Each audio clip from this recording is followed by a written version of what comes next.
All right, so we are now beginning to see the beginning of the excuses and the running for cover as it relates to the fig tree generation theory that is failing left and right as days go by. And so I'm going to use this video as a way just to kind of show the futility here of what's happening. Monitoring the news and then attempting to match it up with Bible verses with the goal of determining the timing of the second coming or the rapture, it is a futile exercise, and it's not in the Bible. It is not in the Word of God to do that type of activity. And doing that type of activity is not watching. Watching is watching. Predicting and speculating is something different. A little boy who is told by his dad, I'm going to be coming home later today, doesn't give him any kind of time frame, just says, I'm coming home later today, watch for me. Little boy says, well, when? How will I know when you're coming? And he says, it'll start getting dusky. It'll start to get dark. Your mother will start cooking dinner, whatever. Just gives him general time frames. And the little boy says, great, Dad, I look forward to seeing you. And he starts to watch out of his window at the time that his mom starts, cooking or whatever, and the sun starts setting. That's watching. What these guys say is, no, the little boy should do that, but he should also get together with his friends in the neighborhood or his brothers and sisters, and everybody sit around and predict when Dad is coming exactly, or a more specific time. So let's all talk about it and get all excited about when Dad's coming because of our new cool theory we have. Oh, wait, I've got an even better idea. Let's get our theories together and then go out and tell all the kids in the neighborhood what our theories are and warn them that my dad is coming soon and they better get ready. I mean, that's what they say. That is not watching. And the most important thing is Jesus never commanded us to do that, speculating. And he certainly never commanded people to create entire groups and fake ministries and YouTube channels and blogs to promote all of this speculation into the world. It just makes the church look like wolf crying, the sky is falling fools. Because just like this man is going to demonstrate with his own words, eventually the whole thing just kind of comes to an end. I don't care if you give a specific date like the fool Barry Awe, or if you give a general time frame like the fool Barry Scarborough. Either way, time passes and it doesn't come to pass. And we just look like fools. So let me play this back. This is kind of along the lines of what I thought would happen. And he says, assuredly, I say to you, this generation will by no means pass away till all these things take place. Take place. That was bad grammar. Heaven and earth will pass away, but my word will by no means pass away. In other words, what I'm saying to you is true. It's going to happen. It's not going to pass away. My word is not going to pass away. Even if the heavens and the earth pass away, my word is not going to pass away. So what's the idea here? The idea is that the fig tree can mean more than what we have, the parameters that we've placed on it. We've put the word generation in a box, and we've used, and I have two. Okay. That's why I'm using the term we. We've used the term that is given in Psalm 90, verse 10. Okay, stop right there. The term generation is not used in Psalm 90. So anybody who's listening to this that's not in agreement with me, that agrees with him, go to Psalm 90 and read it for yourself. It doesn't say anything about how long a generation is. It talks about a person's lifespan. Clearly, that's what it's talking about. And a generation and a person's lifespan are not the same. We have at least 4 generations of people alive at any given time. It's not the length of a person's span of their life. So again, he's just lying. whether purposefully or not. He just lied. He just said that word, that term is in Psalm 90, and it's not. And that's really important to his argument. It's not just some little detail that he got kind of wrong. His whole argument was based on that term being in there, and it's not in there. What are the years of a man? Right. 70, but if by strength and suffering 80 years, and we say, okay, 70 or 80 years, 70 years, 80 years. So generation has to be 70 to 80 years, maximum 80 years. Therefore, since Israel is fig tree, when Israel put on leaves. Except Israel is a country, it is a state, it is a political entity. It's not a person. I know, that just blows your mind. So why does that verse in Psalm 90 that talks about the length of a person's life, if by strength, blah, blah, blah, relate to a country? I'm curious. Not to mention relate to a country that you insist is going to last forever. And was reborn. Jesus must come back by the time 80 years is complete. Yeah, you said that. Well, here's our problem. I know. You know what, dude? We told you you would have this problem. I said this already a million times to people like you and was summarily brushed off. I was called names. I was mocked. I was called demonic. I already told you this years ago.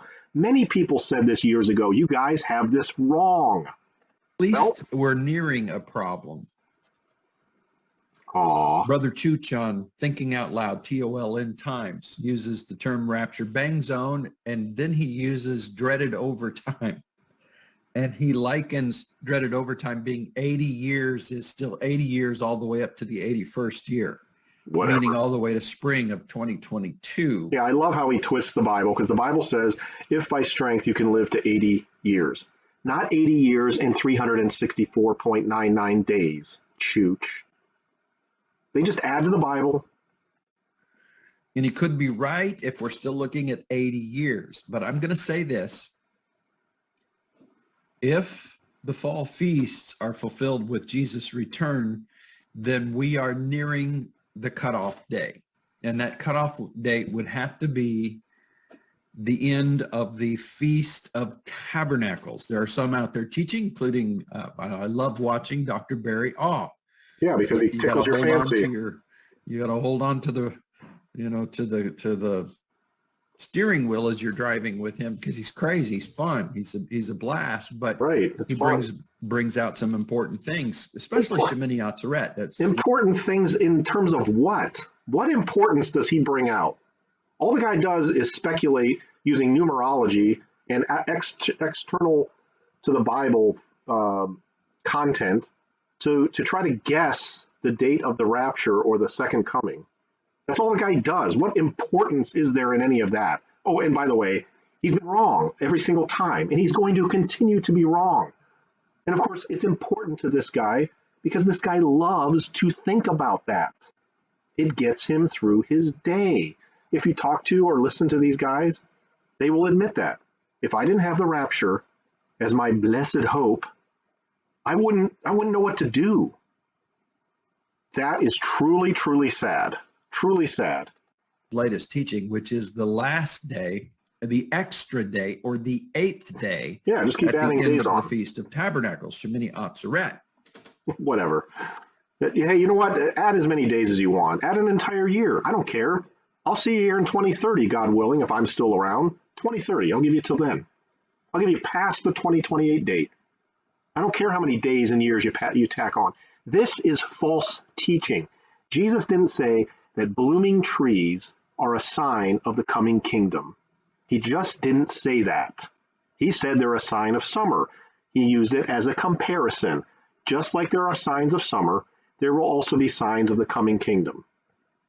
That's all he said. They want to wrench it out of its place and say that Jesus said, when you see the signs of the fig tree blooming, that's how you'll know the kingdom is near. And he did not say that. It's very simple. Just go read it. We're nearing that time. If that goes by and we don't have a rapture, then our perception of 80 years was a misinterpretation. I know that's going to throw some of you off, but don't be thrown off. Yeah, that will happen. And it's sad that it takes it actually happening before you listen and open your mind to other possibilities. But they can't. They can't because they're clinging to their idol. If we're looking at that, someone wrote me an email and said, Dr. Andy Wood said it's just kind of regurgitation of an old doctrine. And it kind of is, because it used to be that. Don't even call that a doctrine. It's don't even call it a doctrine, really. The late 70s and early 80s, some looked at a generation being 40 years, and therefore if Israel became a nation again in 1948, and that 40 years is the time of a generation, then Jesus has to come back by 1988. How silly! How silly of them to think that.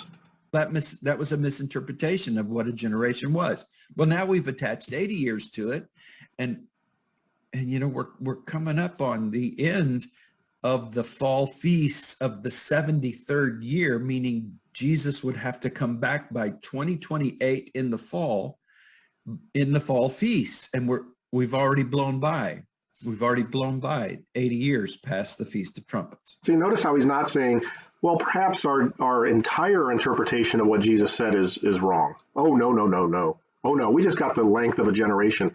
Dude, a generation can't be any longer than the length you're stretching it to start with. If you guys start getting into 100 years and 120 years, you got to be kidding me. You just got to be kidding me.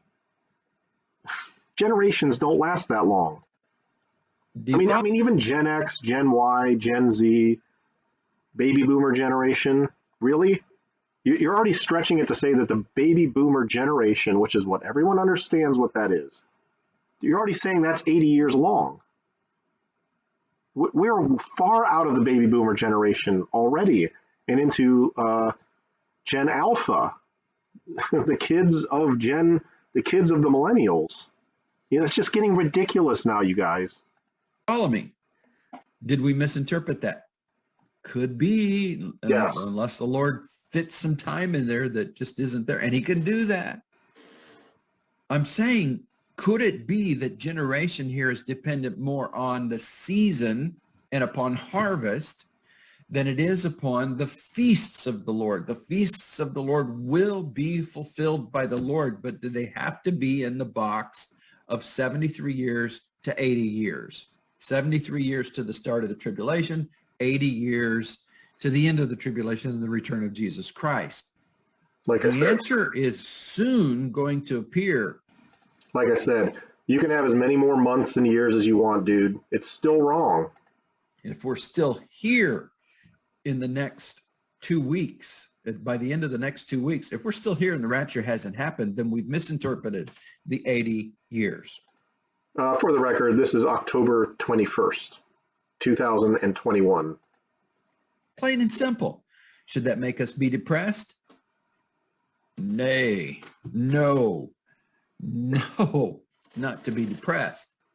It just simply means that the generation and the time is dependent upon the Lord solely and completely, not us. Did he just say what I thought he said? I had to listen to this several times to really believe what he just said. Let's try that again. One more time. It simply means that the generation and the time is dependent upon the Lord solely and completely, not us. So up until now, it was kind of dependent on us and what we thought, and it wasn't in his hand. He didn't have full authority over the timing and the length of time and the seasons and any of that, and his return time frames. He didn't have control. We sort of had something to say about it. You can't be saying that. This doesn't even make any sense what he just said. Well, I guess all it means is we really don't know what we're talking about. Only God knows. I think that's what he's trying to say. And I'm just trying to tell you, sir, you and people like you call people like me mockers and scoffers whenever we say that. We say to you, yes, Jesus is coming, but we don't know when. Only God knows when. And I'm not talking about just a date. I'm talking about time frames. I'm talking about lifetimes. He could be thousands of years from now. We don't know. And it's not our job to figure it out. God did not give you the Bible and a map of the stars and say, here, it's a puzzle. Go figure it out. Because I really want you to figure it out before I actually come, because then you'll know and you won't be surprised. He didn't say that. He said, be armored up and ready and watching. He didn't say to try to figure out any dates. And every time I've said this to you, so this is what happens every time. They make all this hype. They blow all this hot air. They go on and on about it. We know, this is it. Then they fail, and then they're back on YouTube going, now guys, maybe you shouldn't have gotten all that excited about what I was saying before. I mean, after all, we really don't know. Why didn't you say that before? Well, because nobody watches videos like that. So, Mr. Last Days Awakening, are you going to finally admit that all this is BS? You don't care about ministering to people. You just want people to like you, to watch you, to subscribe to you, to give you big kudos whenever you come up with some new idea. That's really what you want, isn't it? Now, here's a fact. The signs are being fulfilled. See, we're back to signs now because another time frame has failed. So now they're going to rely on, it's the signs. So, sir, answer me this question. Is the rapture imminent or not? And if it's imminent, how can there be signs of it? Why do you guys fixate on signs when this is a signless event? Signs are there. The signs are happening. It is happening so quickly. All right. And once again, if there were signs, everyone would know. You wouldn't have to look for them. You wouldn't have to figure out the puzzle. Signs are not puzzles. They're just there. They're clear and they're plain and they sit right in your face. All you got to do is look and you see them, and everyone would agree. There's no searching. There's no seeking like kings to figure out the puzzle. There's nothing like that in a sign. The sign is nothing like that. I mean, they keep equating watching with speculating. They keep equating watching with cracking the code, with figuring out a riddle, with solving a puzzle, and they think that God's going to reward them. That we can't keep up with it. So what are we to do as we watch? And let me give this encouragement. Again, some have just kind of thrown up their hands and said, I just don't know what to do with this anymore. I'm going to quit watching. No. There is a crown of righteousness laid out for those who long for his appearing. Yeah, that's not the same as speculating about when his appearing will happen. So again, they lie to you so that you stay on their channels. They want you to keep watching them try to figure the puzzle out. So don't give up your crown by throwing up your hands because Trust me, no one's losing a crown if they stop watching this guy. And no one's losing a crown if they quit guessing and figuring out when daddy's coming home by solving a puzzle. No one's losing a crown over that.